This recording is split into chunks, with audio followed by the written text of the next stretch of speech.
warahmatullahi wabarakatuh. Salam sejahtera untuk kita semua. Jumpa lagi dalam Dinamis, Dialog dan Informasi di hari Kamis, persembahan KPU Kabupaten Klaten. Nah, teman pemilih, kali ini kita akan berbincang bersama salah satu pemenang lomba menulis artikel bagi pelajar dan juga mahasiswa. Dan lomba ini merupakan bagian dari kegiatan KPU di masa tahapan Pilkada tahun 2024 silam. Nah, tentunya ini juga sebagai ikhtiar untuk menumbuhkan budaya literasi dan kesadaran politik di kalangan generasi muda.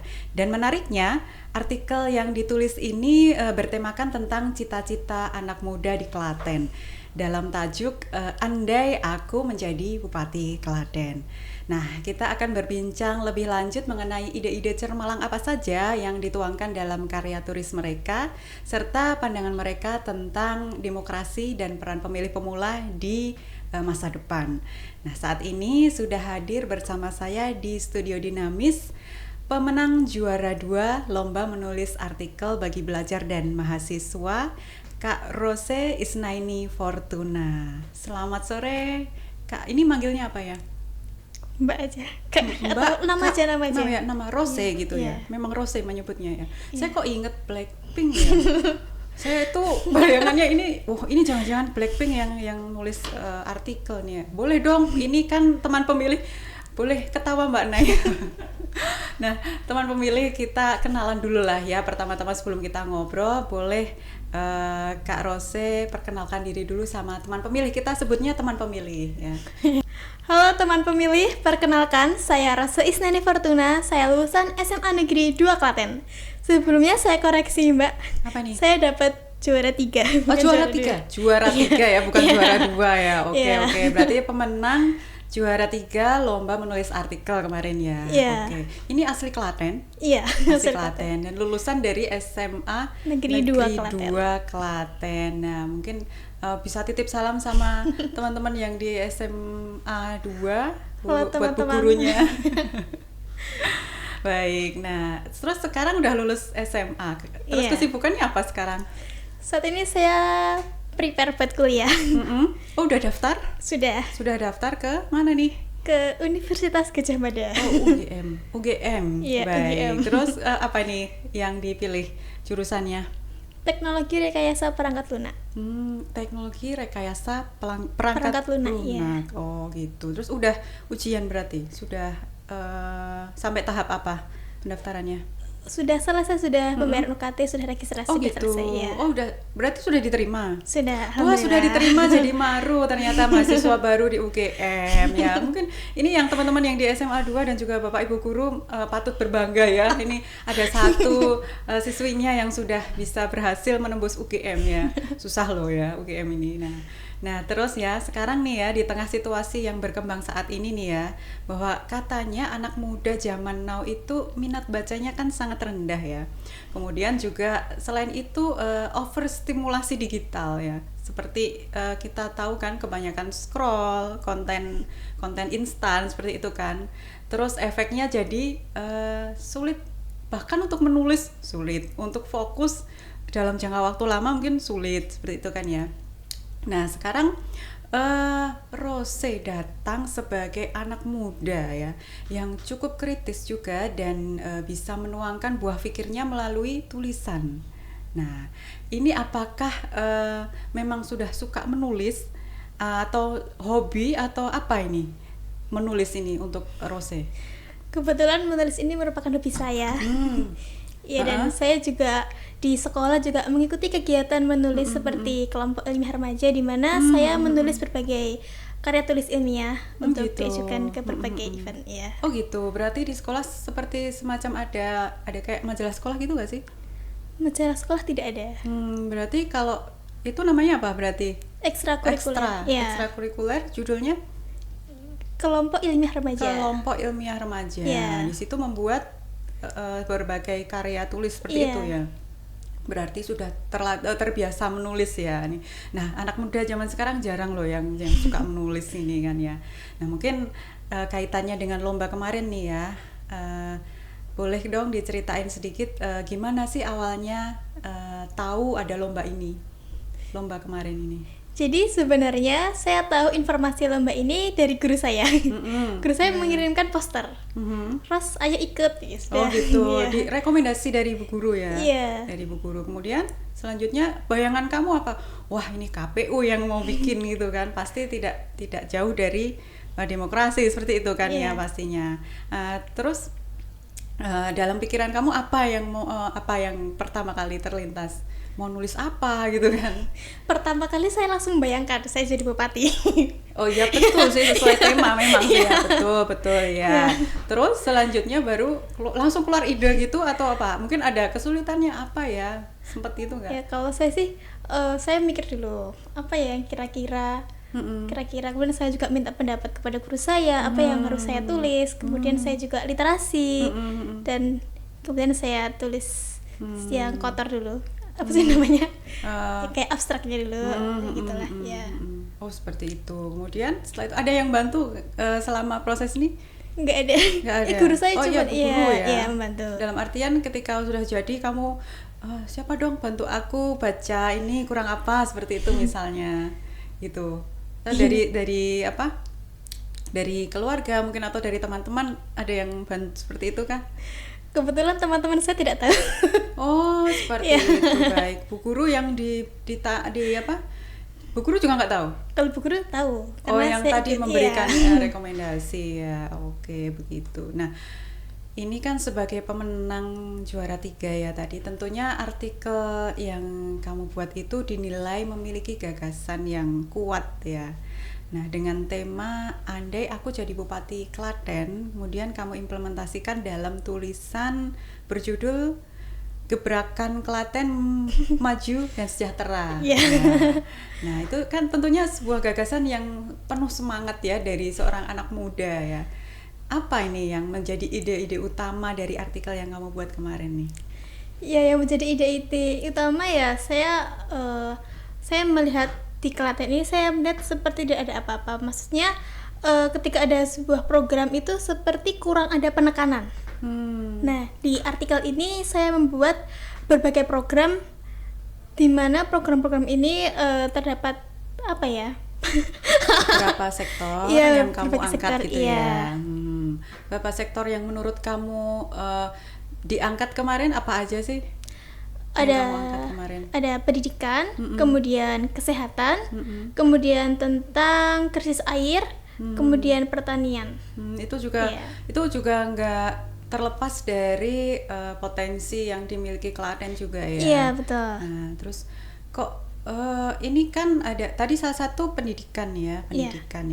Pendidikan itu untuk memperbaiki sumber daya manusia. Jadi kalau untuk program yang bisa berjalan dengan baik tentunya diawali dengan SDM ya, SDM yang berkualitas. Kemudian dalam tulisan kamu menulis tentang SDM ini salah satunya melalui pendidikan ya, Nah, kemudian ide kamu untuk pendidikan di Klaten seperti apa? Ya, jadi saya melihat pendidikan itu bukan hanya tentang transfer pengetahuan umum saja, tapi pendidikan itu bagaimana manusia diajarkan untuk berproses, manusia diajarkan untuk berpikir kritis, manusia diajarkan untuk memiliki karakter yang berintegritas tentunya. Nah, di sini di Klaten ini saya melihat beberapa sekolah dasar negeri, di mana beberapa SD negeri ini tutup karena tidak ada murid yang mendaftar. Kebanyakan orang tua itu memilih anaknya disekolahkan ke sekolah swasta karena orang tua berpikir sekolah swasta itu ada jaminannya, mutu pendidikannya lebih bagus, kemudian pergaulannya lebih bagus, dan ini menjadi masalah menurut saya. Nah, solusi dari saya itu yang pertama adanya pelatihan guru, di mana guru diajarkan menggunakan metode pengajaran yang lebih interaktif, lebih menarik, sehingga ketika guru sedang belajar mengajar, itu siswa itu dapat tertarik. Guru berinovasi, berkreasi untuk membuat suasana di kelas itu menjadi menyenangkan. Ya, sehingga siswa itu menjadi tertarik, menjadi lebih paham. Dan tentunya program ini juga dikorelasikan dengan keterampilan hidup seperti kerjasama, kemudian problem solving, critical thinking, sehingga nantinya ketika sudah lulus sekolah, siswa ini menjadi manusia yang berkarakter, manusia yang pandai secara pengetahuan, juga memiliki perilaku keterampilan perilaku perilaku yang baik gitu.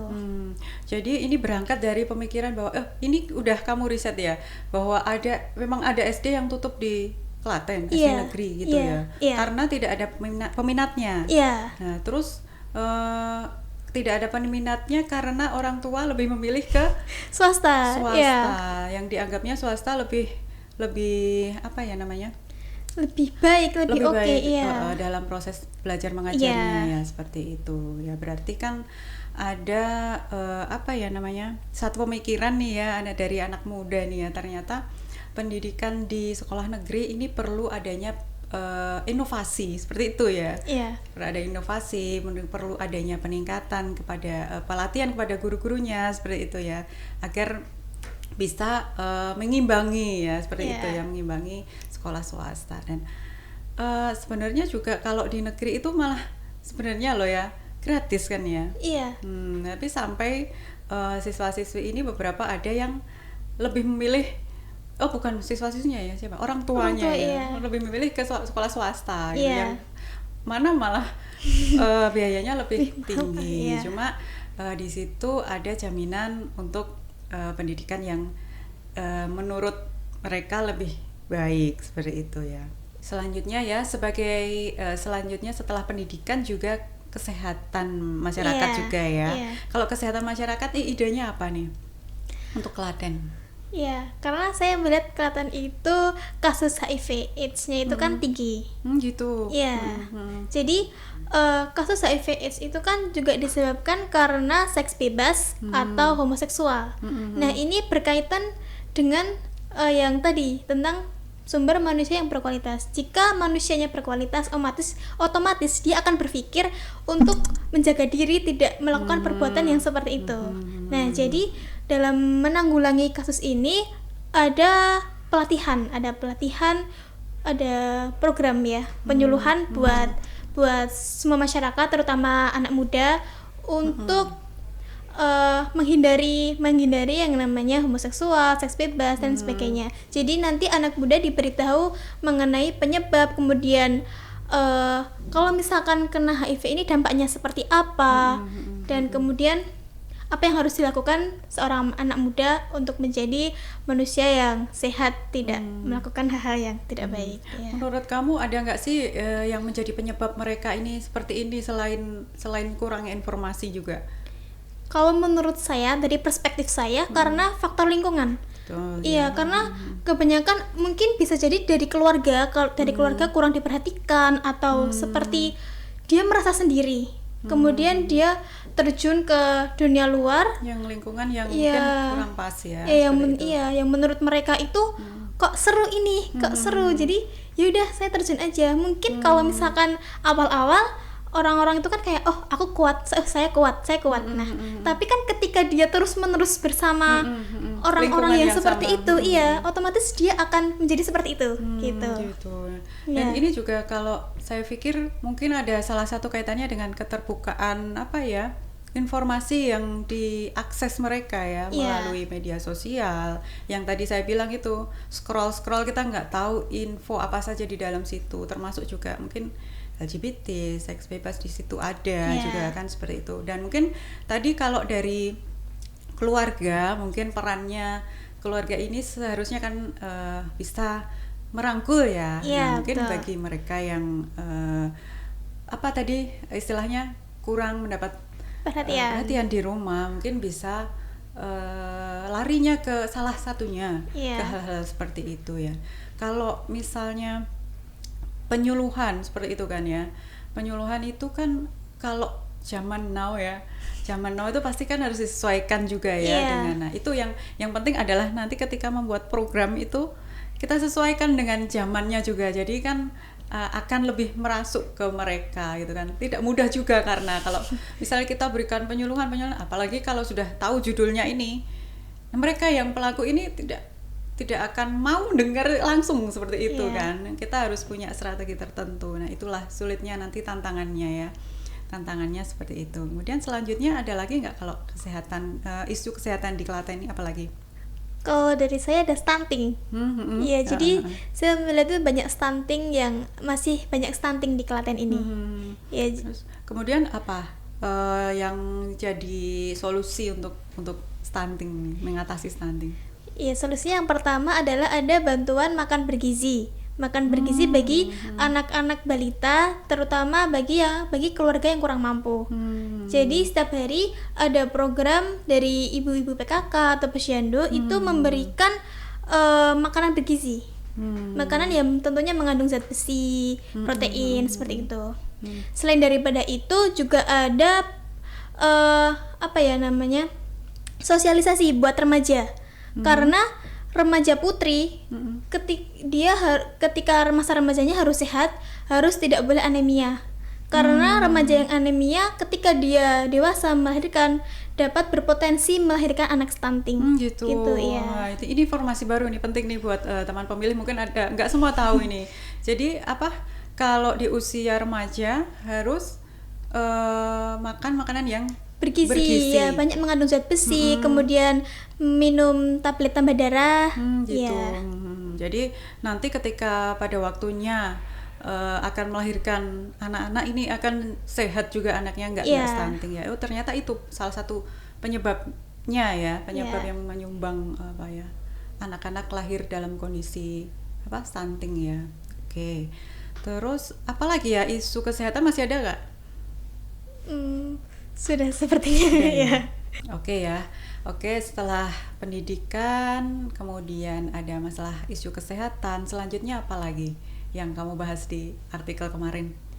Saya juga membahas tentang daerah Klaten yang krisis air. Jadi kan Klaten itu dikenal dengan sebutan 1001 mata air. Sumber air ya. Sumber air, iya. Di Klaten banyak sekali mata air, umbul-umbul banyak sekali. Namun di daerah Klaten ada desa di mana dia tidak kebagian air. Oh ya. Iya. Jadi ketika musim hujan mereka harus menampung air. Oh gitu. Iya. Jadi di setiap rumah mereka itu ada yang namanya penampung air hujan. Tampungan air hujan. Iya. Nah, dan mereka itu ketika hujan itu menampung air itu.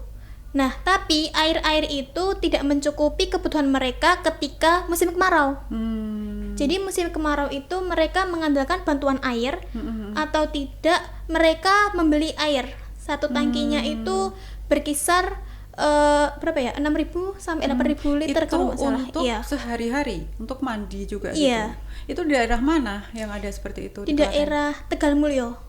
Tegalmulyo itu kecamatan Kemalang.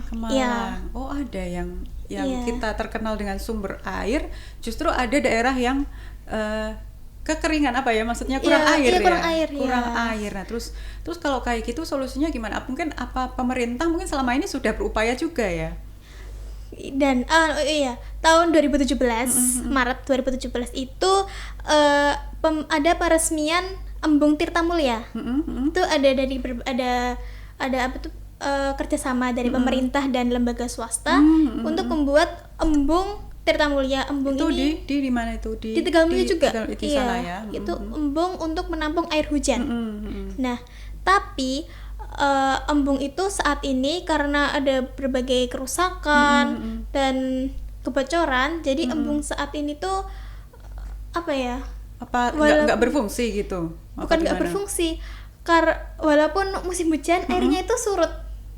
Oh ya. Iya, dan airnya tuh hijau, kemudian sampah itu di permukaan air, mengambang di permukaan air. Selain itu jalan setapak yang mengelilingi embung itu ditumbuhi oleh rumputan, tanaman liar. Iya. Okay. Nggak terawat berarti ya? Nggak terawat. Berarti itu tahun berapa membangunnya?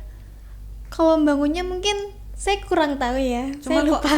sampai seperti berarti kan mungkin belum secara perawatan kurang mungkin seperti itu. Jadi sudah tidak bisa digunakan sebagai tampungan air gitu kan.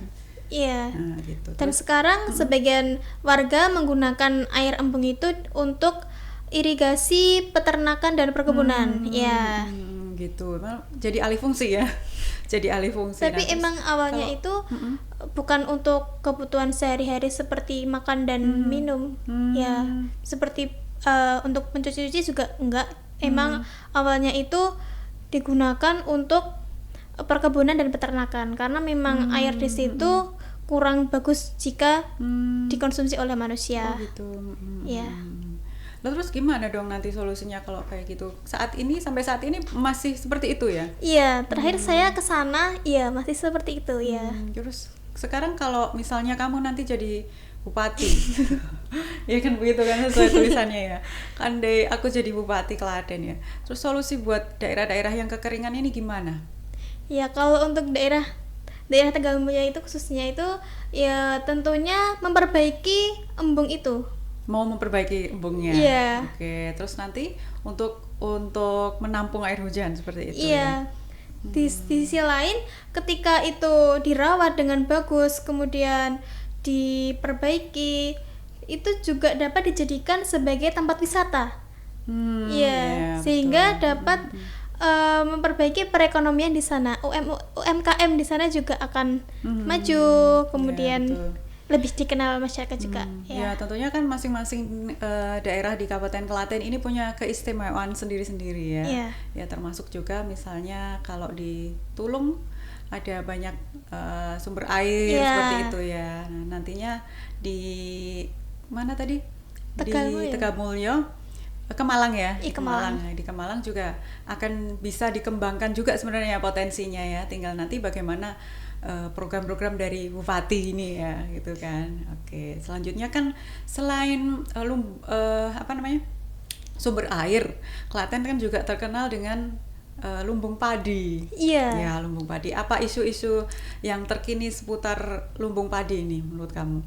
Kalau menurut saya itu produksi pada beras ini kurang.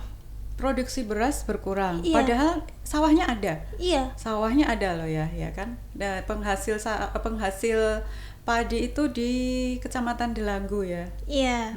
Terus apa ini isunya?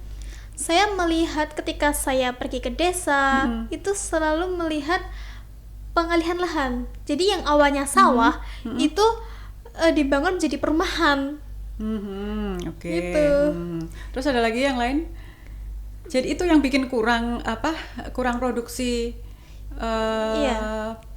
berasnya. Iya, jadi itu juga memengaruhi sawahnya juga. Jadi kualitas padi yang dihasilkan pun juga berkurang. Kualitasnya berkurang karena ada pembangunan perumahan di situ. Iya. Itu kaitannya mungkin sama pengairannya atau bagaimana? Iya, pengairannya juga pasti memengaruhi juga. Selain daripada itu juga dari pupuk-pupuknya. Oh, dari pupuknya. Iya, jadi kalau misalkan menggunakan pupuk yang kimia, pupuk kimia kebanyakan itu kan juga memengaruhi kualitas juga. Iya, jadi kalau bisa ya di situ ada program. Nah, ini dia nih, programnya apa nih kalau Bupati ini? Ya, program pemberian pupuk organik. Ya, jadi pupuk organik itu bisa dihasilkan dari sampah organik yang ada di rumah. Gitu. Jadi nanti masyarakat yang ada di situ bekerja sama untuk membuat kompos seperti biopori, kemudian membuat POC dan kayak gitu ya. Tapi kan maksudnya pengurangan produksi beras, salah satunya tadi pengalihan lahan, kemudian juga salah satunya lagi dari penggunaan pupuk yang menurunkan kualitasnya. Kemudian itu, terus solusinya apa ya kalau seperti ini dari pemikiran kamu? Solusinya ya itu, pupuk itu ketika menggunakan pupuk organik itu tanaman itu akan lebih bagus. Mengalihkan ke pupuk organik ya. Jadi memberdayakan masyarakat seperti itu, diberikan pengetahuan untuk membuat pupuk yang organik gitu ya. Oke. Jadi ada perubahan fungsi lahan, kemudian juga ada penggunaan pupuk yang yang menyebabkan berkurangnya mutu dari padi yang dihasilkan ya. Nah, kemudian kalau selain kita memberikan upaya dari masyarakat untuk membuat pupuk yang organik ya, untuk petani ya ini ya. Selain dengan pupuk organik yang bisa nanti menambah kualitas berasnya, itu apalagi upayanya untuk bisa meningkatkan produksi. Kita sebagai lumbung padi loh di Klaten yang terkenalnya ya, gitu. Ya tentu memberikan reward bagi petani yang mempertahankan lahannya untuk pertanian. Nggak jual gitu ya, nggak dijual gitu ya, maksudnya tetap di dalam wujud sawah tanah gitu ya. Rewardnya apa ini Bu Bupati? Seperti selalu mendapatkan bantuan, mendapatkan benih-benih. Ya berarti yang mendukung itu ya, tentunya yang mendukung mendukung untuk pertaniannya seperti itu ya. Mungkin itu nanti akan cukup menarik ya. Selain daripada itu juga ada teknologi juga kan, sekarang kan teknologi banyak ya. Jadi diberi bantuan teknologi untuk membantu proses pertanian, proses menanamnya, proses mungkin dengan teknologinya yang lebih baik lagi gitu ya. Oke, selanjutnya kita sudah ke pendidikan, kita sudah ke kesehatan, dan juga isu-isu di Klaten ini kan itu kan ya, kesehatan. Kemudian ada tadi air, kemudian terakhir ada yang tentang pertanian. Nah, kemudian nggak kalah lagi nih, satu lagi nih potensinya Klaten itu adalah budayanya. Apa yang akan kamu lakukan untuk mendukung teman-teman yang giat di budaya? Ya, jadi kan Klaten itu kan juga dikenal sebagai 1001 candi atau 1000 candi ya itu ya. Ya, jadi di Klaten kan banyak sekali candi ya. Di situ kan menandakan bahwa di Klaten itu banyak sekali budaya. Ada upacara-upacaranya juga banyak, kemudian tradisi-tradisi adatnya sebelum zaman hidup Buddha maupun setelah zaman hidup Buddha Islam. Itu banyak sekali. Nah, dari berbagai macam budaya ini dapat dikenalkan, dapat diiklankan melalui selebgram yang ada di Klaten. Betul. Memperkenalkan budaya ini kepada masyarakat luas, sehingga orang-orang Klaten maupun orang-orang di luar Klaten atau bahkan mancanegara mengetahui dan tertarik untuk berpartisipasi dalam kegiatan budaya ini. Tapi kan sekarang anak muda emangnya mau suruh banyak-banyak misalnya nari macam-macam kan, ada budaya itu ada tarian, mungkin ada macam-macam kan. Caranya gimana kalau biar anak muda, kan kita nggak cuma melestarikan itu tidak cuma dengan mengiklankan dalam tanda kutip ya, tapi juga kan orang-orangnya yang di dalam itu juga butuh tahu, oh ternyata ini loh budayanya kita tuh seperti ini gitu loh. Nah itu mungkin kan bisa dikenalkan juga kan, mungkin melalui sekolah seperti itu ya. Di sekolah, kalau di SMA 2 dulu ada apa aja tuh ekstranya yang kaitannya sama budaya? Jadi di SMA Negeri 2 Klaten itu ada yang namanya ekstra tari. Ada ekstra tari. Jadi setiap event di Semada itu selalu ada tari tradisional gitu. Oh gitu, selalu mereka ditampilkan seperti itu ya. Kalau yang main musik, gamelan. Oh iya, karawitan ada ya. Juga, kan, ada karawitan ya, ada. Nah, kita kan kalau dulu ya di sekolah saya itu ada, jadi ada yang suka main gamelan. Ada juga yang suka main musik modern. Itu Pak Guru itu waktu itu Pak Guru itu menggabungkan dua itu jadi satu ekstra gitu loh. Jadi kamu yang suka main keyboard tetap bisa ikut mengembangkan, terus yang bisa lah ya, yang bisa tertarik dengan gamelan itu juga bisa main di situ, dan kita dibuat happy di situ. Jadi kan tahu ternyata nih cara main begini gitu kan. Kadang mungkin kita pegang ini, besoknya pindah ganti pegang yang apa lagi gitu. Kalau tapi jangan nanya namanya apa, saya lupa itu. Jadi gamelan itu waktu itu gitu. Jadi ada yang pegang gamelan ada yang gong itu kan. Ada yang pegang gong itu dia aku kok gini tok kerjaannya gitu. Ganti puter gitu. Jadi semua ngerasain. Nah, itu kan mungkin salah satu ya cara untuk mengenalkan budaya-budaya kita kepada anak-anak generasi muda ya. Yang pertama itu dari sekolah pasti. Dari sekolah dulu.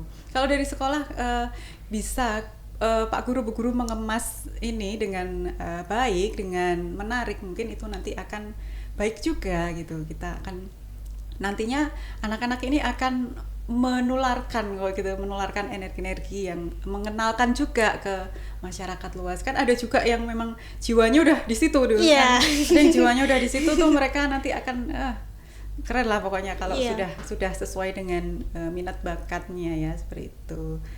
Oke, sekarang kita udah selesai nih bahas tentang artikel ya. Nah, kemarin kan sudah bermimpi jadi bupati, udah mimpi jadi bupati ya.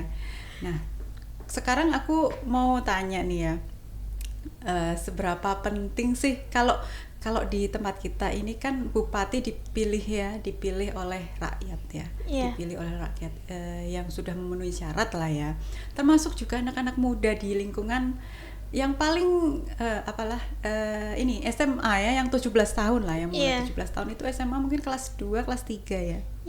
Nah, sekarang menurut kamu nih, seberapa penting sih peran generasi muda ini dalam proses demokrasi lokal seperti kemarin misalnya Pilkada 2024?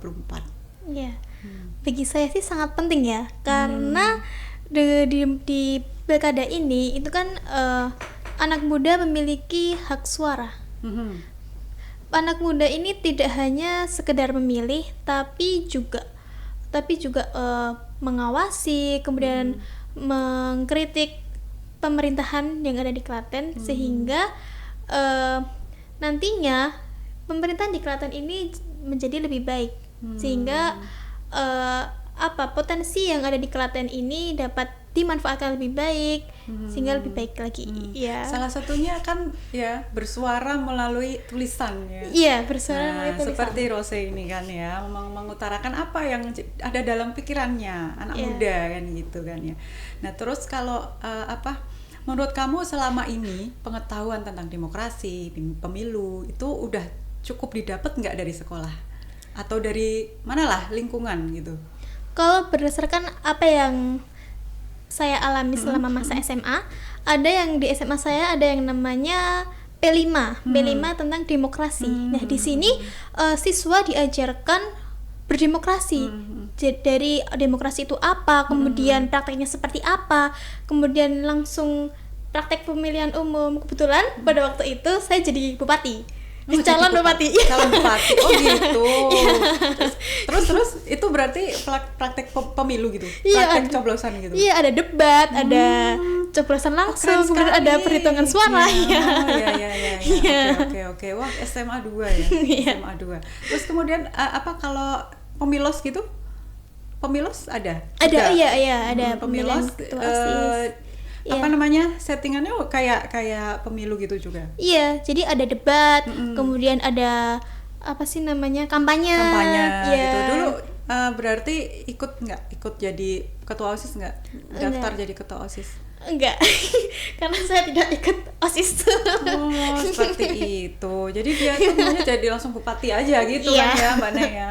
Jadi nanti langsung bupati aja gitu ya. Ya bercanda. Nah, oke lah. Sekarang udah ada pendidikan, ada at least ada P5 lah ya. Karena kita memilih itu, biasanya kalau anak muda kan memilih itu ada sebagian yang FOMO ikut-ikutan. Orang tuanya memilih, dia ikut memilih A, dia ikut memilih A gitu kan. Kalau enggak temennya, mereka pada milih kok pada keren ya, aku tak ikut milih gitu kan. Gitu. Nah, padahal pengetahuan tentang demokrasi dan pemilu itu tidak cukup dengan kita memberikan hak suara kita selesai, nggak gitu. Tapi kita mau milih siapa, itu istilahnya gimana ya, kita harus tahu kita mau milih siapa itu karena apa kan gitu kan ya. Mungkin kita punya visi misi tertentu untuk Klaten, aku punya harapan seperti ini nih di Klaten. Nah, nanti yang dia anggap bisa untuk menyuarakan itulah yang dia pilih. Seharusnya kan seperti itu ya. Iya, betul. Nah, itu dia goals dari pendidikan pemilihan sebenarnya itu ya, tidak hanya sekedar tahu tentang demokrasi, tetapi juga tahu kenapa aku harus memilih dan siapa yang nanti harus aku pilih seperti itu kan ya. Itu dia kenapa perlunya kita tahu visi misi kayak gitu kan. Mungkin dari keresahan kita sebagai siswa SMA, keresahannya apa gitu kan.